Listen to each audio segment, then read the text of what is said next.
as jy voel, jy probeer altyd byhou, in plaas daarvan om vooruit te kom. Ek is Malvyn en ek het 'n tydjie gelede werk gehad, dit was nie 'n permanente werk nie, en die werk was maar net om ondervinding op te doen.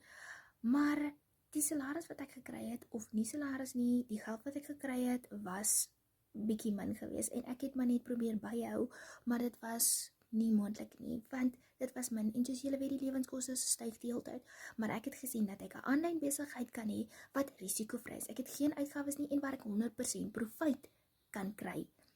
Dink net, as jy jou salaris ontvang, terwyl jy 'n aanlyn besigheid het, wat risikovry is, jy het geen uitgawes nie, en wat vir jou 100 profijt inbring, wat beteken? Kyk net gou, met een $900 transaksie het jy al klaar R15,000 in jou bankrekening. Jy hoef dit met niemand te deel nie, dit is joune.